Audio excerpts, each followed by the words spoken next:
Good morning, everybody. This is Mia. I would like to discuss some of my kind of disclaimer / request for donations. I first wanted donations to help keep this channel going because my equipment, the little bit of equipment that I do have, my ring lights and my computer are broken or breaking. I wanted to get either a GoPro or some kind of portable camera so I can show you guys the Eastern Shore and show you some stuff from the events around town, some of the hiking and the waterfront areas, so I don't have the means to get that equipment myself. I feel like I'm only going to have like a couple minutes to talk to you guys. Midwifery for me, natural childbirthing, I wanted to go a little bit into detail or a little bit to scratch the surface, and I'll go into detail later on this afternoon when I look some things up. I am a naturopathic physician in Oregon. I'm also a naturopathic physician in Washington. I am a naturopathic doctor, licensed. All these are licensed in Maryland. I'm a licensed naturopathic physician in DC and a telemedicine provider in Vermont. I still need to get the business registrations for at least 2 of the states. I haven't worked anywhere but Maryland and Oregon. So far, I haven't done the births in Oregon because I haven't been there long enough to be available to do births, but I need to do some births. I need to just do births, period. I need to do births as a primary and as an assistant. Trying to do births in Maryland has been like pulling teeth. I don't know why it's so difficult. I'm very experienced. I've gone between 75 and 100 births. And that was in a shorter amount of time. There's been a big gap because of COVID, but I did a big chunk of births during 21 and 22.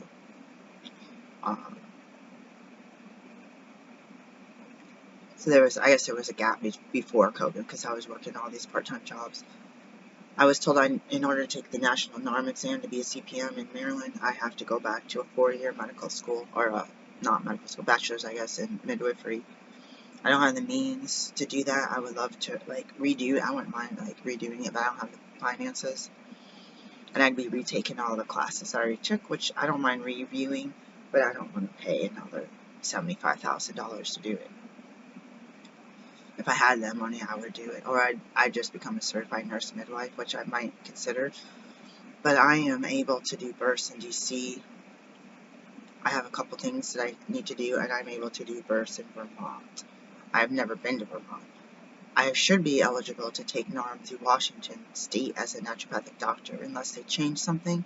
So I'm going to look into that. But some of these, before you can be a midwife and qualify to become a midwife, by taking the national exam, you have to have 25 births where you're lead. It's hard to, how are you going to do 25 births as lead if you don't have your license? But if you already have your license somewhere else, you can become a lead. But if I'm not there and I'm here, so that's why there's a little bit of confusion when I look at why I'm talking about the test costs over $1,000, the school costs over $30,000, this costs this, the licensing. So right now I could bring you guys along, and I could go get my regular license and finish my business registration for Vermont, and I could go deliver babies in Vermont. My partner's here, my kids are over there. So I don't want to be away from everybody. I don't know. DC, I have a few more, a lot, probably 2 years of requirements as a provider somewhere, either as an assist for someone who can do lead, which could mean run the prenatal and postpartum visits and stuff, which I'm all trained and licensed to do in Oregon. It could be, you're never gonna, if you don't have a license, you can't be actual lead. So I need to look at the criteria. You can't actually lead. You need to be having that licensed person right next to you. If I'm in Oregon and I do lead, and I am the one who hires assist, that's a whole other story, right? That's a whole other story. But I'm not there right now, and I'm not in Vermont right now. There's another handful of states that I can do this in, but my family's not there. So there's more that I will talk about this because it's confusing. All I'm doing is studying for the NARM exam. The more that I'm not able to use my skills and certifications to deliver babies, the further away from births that I get. And because most of the midwives that I see in out-of-hospital births are CPMs, a few certified nurse midwives, direct entry midwives, certified midwives, LM licensed midwives, depending on the state and jurisdiction. When I say, oh, I'm a licensed naturopathic physician and a physician who holds a license or certification in natural childbirth, and I'm also a student because I could do the PEP process and become a midwife by following, and I heard that I could do it by getting 10 births. I should have got the stuff signed for that a long time ago. So I need to get back to you about that. I'm accepting donations just to keep this channel going, and I'm going to do some more with my naturopathic business once the year comes around, and I hopefully get the healthcare that I need. And I was supposed to potentially have surgery at 4 spots. I was getting a second opinion, but that's not going to be till January now. I was supposed to have surgery in December for 4 areas of my teeth, and that would have taken me out pretty bad. And then my knee and my ankle and everything, it's bad. I'm going to physical therapy for my back. So I'm trying to do the best that I can to put myself back together, especially the accident that I had in 2014. That's totally just almost made me get evicted from my home because I couldn't afford rent and all this. I had to afford it. That's when I started selling stuff, because right after the accident I got laid off the job at the same place that I had took time off from my accident and didn't receive sick pay because I took wrong advice from my supervisor about waiting for the insurance companies to cover that. It would have been better to take the sick pay and say, hey, tell the lawyers that, hey, I did take sick pay, and then let them figure that out. But I really got some bad lawyers. So lucky I got my bill from my chiropractor paid, but that's a whole nother story. That happened when I was going to a 7 to 10 days visit postpartum out of town. We got in an accident, and I haven't been the same since, and it's really depressing because all this work that I do and all this money that I borrow is to help others with very, very little on bringing in to help me and my family, and that's really bad. It's bad enough I do that for myself. If I want to think I'm the Dalai Lama or something, I know the Dalai Lama is getting paid, but I think I'm going to walk around the earth and just keep giving to people. That's fine for me if I want to walk around barefoot and homeless, but not to bring my family into this. So I have to shift gears with my thinking, and the people that told me I'm not worth anything, because I won't be able to sustain helping others if I'm living out of a grocery basket that I stole. Like, I'm not saying I stole a grocery basket, but you know what I mean. Maybe I would have to put my belongings somewhere, right? This big bag I showed you on the video. But I know my time is up, and I'm going to go get my tea. But I wanted to start touching on the midwifery, the natural childbirthing, the physician level of doing out-of-hospital births, medication management, prenatal management, postpartum management, and beyond, preconception management, detoxification prior to conception, and then the go to plan B, you're having a hospital birth, boom. I can pretend as a doula.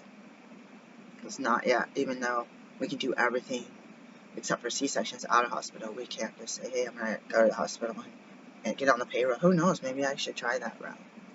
That'd be something, wouldn't it? But there's a lot of things that I'm not doing because money was an issue, and when I took my sabbatical, I said, I'm going to be getting checks out, I'm going to be getting my health care. I had to pay that $500. It ended up being like $400 for that dental consult that I'm still paying off. $500 could have done a lot.